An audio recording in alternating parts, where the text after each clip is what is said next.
गिबि गिबियावनो खौरां बुथुमगिरि फंबायमोननिसिम आंनि अननाय आरो सिबिनायखौ जासिग्रोबाय। दिनै बुहुमनां आइजो सान, बे बुहुमनां आइजो सानखौ जोङो धेमाजि जिल्लानि आबोबनि जानानै सिलापथार दख'रानि दुलाराय बर' आइजो अनसाय आफादनि बानजायनायाव बिथांमोननि नैबे जयभद्र हागजेर गेजेर फरायसालिनि गेलेग्रा फोथाराव जों दिनैनि सानखौ खुंनाय जादों। बे सानखौ खुंनायाव जोङो माखासे थांखि लानाय जादोंमोन। उन्दै बैसोआव हाबा जानाय, उन्दै बैसोआव हाबा जानानै मा जेंना जायो, लोगोसे बे थांखिफोरखौ बुंफोरथिनो थाखाय गिबियावनो जोंनि UBPO मिरुनि लेङाइ नेहाथारि सोमस्रि बर' बिथांजोआ गिबिसिन बुंथिगिरिमोन जोंनि बे मेलनि।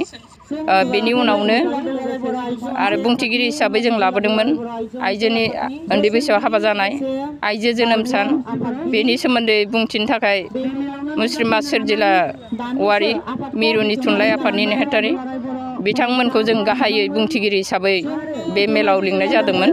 लोगोसे बे मेलखौ जाफुंहोनो थाखाय ओनसोलनिनो माहारियारि बिबानगिरि UBPOनि आफादगिरि आरो नेहाथारि बिथांमोननि लोगोफोर, लोगोसे नैबे दख'रानिनो एबसु आफादनि बोसोनगिरिजों लोगोसे आफादगिरि नेहाथारि आरो धेमाजि जिल्लानिफ्राय नुजाथिफैनाय हांख्रायजानाय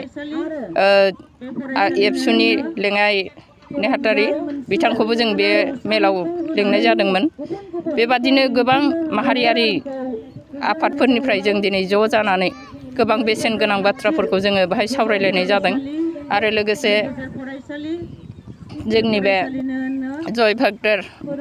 जयभद्र हागजेर फरायसालिनि गेजेर फरायसालिनि गाहाय फोरोंगिरियाबो बिथाङाबो जोंनि बे मेलाव बाहागो लादों। बिथांमोननि फरायसालियाव आनजाद दङमोन, बे आनजादखौ फोजोबनानैब्लाबो बिथाङा जोंनि बे मेलाव बाहागो लादों। बिथांनिसिम साबायखर आरो जोंनि बे मेलखौ जाफुंहोनायनि थाखाय गासिबो माहारियारि आफादफोरनिसिम आंनि गोसो गोरबोनिफ्राय साबायखर होनाय जाबाय। बे थांखिफोरखौ मावफुंनो थाखाय जोंनि समाजनि गोनांथि जाहैबाय, आफादफोरनि गासैनि माहारियारि आफादफोरनि गोनांथि जाहैबाय।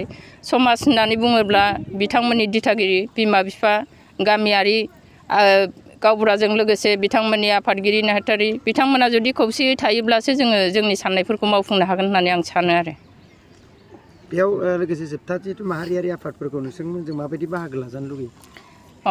बे बाथ्रायाव जों बेखौनो सानदों। दिनै आं खावलायदोंबो धेमाजि जिल्ला आबोबनि आफादगिरि जानानै जोंनि बे BTCनि बाहेरायाव थानाय जेसेबांखि माहारियारि आफाद दङ जों खौसे जानानै मावनांगोन। दिनै बे खौसे जानानै मावनो थाखाय आं बिथांमोनखौ खावलायदों नैबे मेलनि गेजेरजों। बेखौनो आं बुंदों आरो बिथांमोनखौ खौसेयै थानो थाखाय।